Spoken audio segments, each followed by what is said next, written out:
the ultimate goal that these people have in mind is the goal to create a one world government run by the banking industry, run by the bankers, and they're doing it in sections. The European currency, the euro, and the European Constitution is one part of it.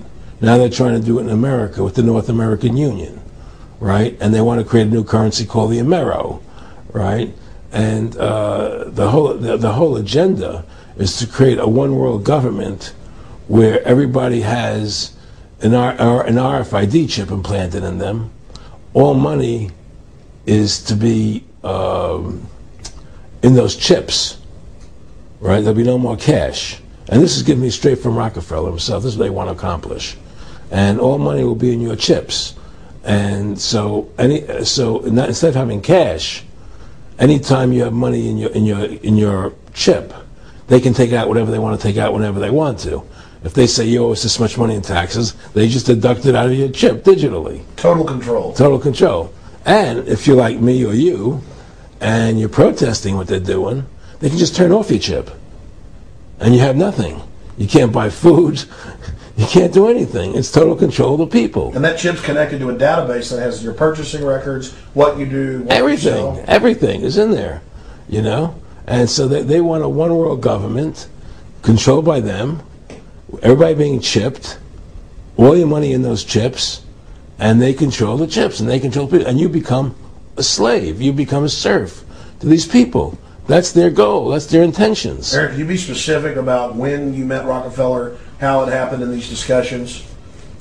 I met Rockefeller through a female attorney I knew who called me up one day and said, one of the Rockefellers would like to meet you. I had made a video called Mad as Hell, and he'd seen the video and wanted to meet me and knew I was running for governor of Nevada. So sure, I'd love to meet him. And I met him, and I liked him, and he was a very, very smart man. And we used to talk and share ideas and thoughts. And he's the one who told me 11 months before 9/11 ever happened that there was going to be an event. Never told me what the event was going to be, but there was going to be an event. And out of that event, we were going to invade Afghanistan to run pipelines from the Caspian Sea. We were going to invade Iraq, you know, to take over the oil fields, establish a base in the Middle East, and make it all part of the New World Order. And we'd go after Chavez in Venezuela. And sure enough, later, 9/11 happened. And I remember he was telling me how how you're going to see soldiers looking in caves for people in Afghanistan and Pakistan and all these places. And there's going to be this war on terror, which is no real enemy. And the whole thing is a giant hoax, you know, but it's a way for the government to take over the American people. He told you it was going to be a hoax. Oh, yeah. Oh, yeah. There's no question.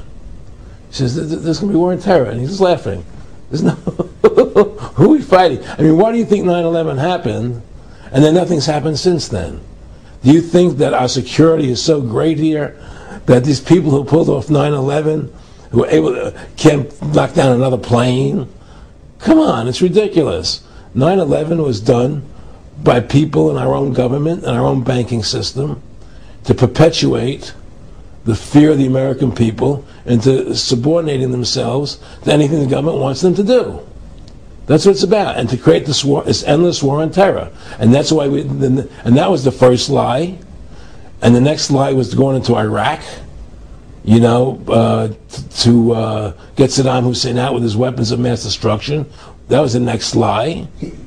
Now, specifically, this was a little over 6 years ago. This was 11 months before 9/11. Yeah. And Nick Rockefeller, who's a lawyer, he's become your friend over the previous years, and he's saying to you that there's going to be this big event, and then out of that we're going to have a war on terror, and it's just going to go on and on. Right, an endless war on terror without any real enemy. That you can never, so you can never define a winner. And did he say that it's going to be perfect because you can't define an enemy? It just goes on and on? Yeah, because you can't define a winner. There's no one to beat, so it goes on and on forever. And they can do whatever they want. They scare the hell out of the American public. Look, this whole war on terror is a fraud. It's a farce. It's very difficult to say it out loud because people are intimidated against saying it. Because if you say it, they want to make you into a nutcase. But the truth has to come out. That's why I'm doing this interview. The fact of the matter happens to be that the whole war on terror is a fraud. It's a farce. Yeah, there's a war going on in Iraq because we invaded Iraq. And people over there fighting, But the war on terror, it's a joke, And until we discover what really happened on 9/11 and who was responsible for 9/11, because that's where the war on terror emanates from. That's where it comes from. It was 9/11 that allowed this war on terror to begin. And until we get to the bottom root of 9/11, the truth of 9/11, we'll never know about the war on terror.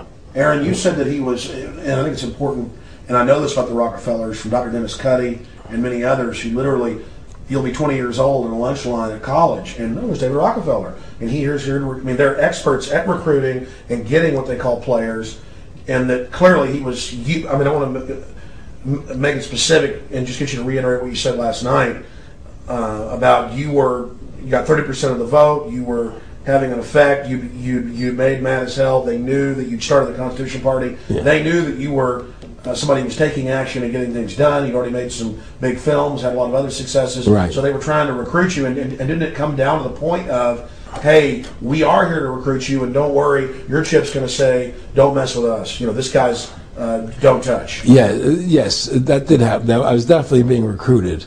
But it's more subtle than that. Well, in your words, just go through the process, and then what he said. Well, what it is remember we were friends, and he used to come to my house a lot. We'd have dinner, we'd talk, and he'd tell me about business investments that he'd get involved in, or they would help me with this business investment or that business investment.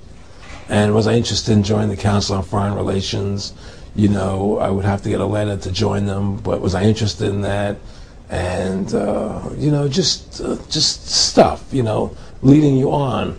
And I used to say to him that I never really did that because that wasn't where I was coming from. As much as I like you, Nick, your ways and my ways we're on the opposite side of the fence. I don't believe in enslaving people. And he would come back with, "Oh, I do." Or? Well, it would be more like it's better for them. Well, it's more like, how do I put it? It was like, what do you care about them? What do you care about those people? What difference does it make to you? Take care of your own life. Do the best you can for you and your family. What do the rest of the people mean to you? They don't mean anything to you. They're just serfs. They're just people. It was just a lack of caring, and that's just not who I was. It was just sort of like cold, it was just like cold, and I used to say to him, what's the point of all this? You have all the money in the world you need, you have all the power you need, what's the point?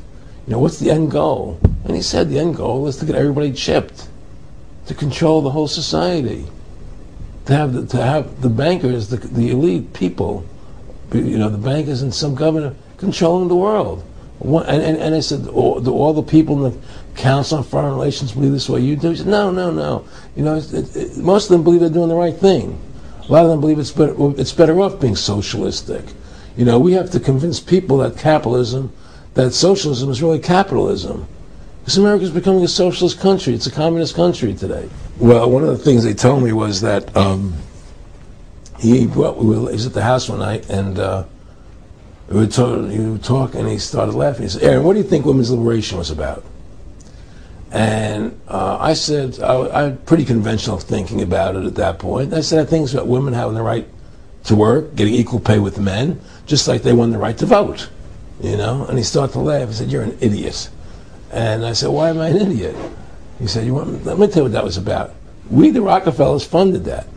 We funded women's lib, And we're the ones who got all over the newspapers and television, the Rockefeller Foundation. He says, and you want to know why? He says, there were two primary reasons. And one reason was we couldn't tax half the population before women's lib. And the second reason was, now we get the kids in school at an early age. We can indoctrinate the kids how to think. It breaks up their family. The kids start looking at the state as the family, as the school, as the officials, as their family, not as the parents teaching them. And so those are the two primary reasons for women's lib, which I thought up to that point was a noble thing. You know, when I saw their intentions behind it, where they were coming from when they created it, the thought of it, I saw the evil behind what I thought was a noble venture.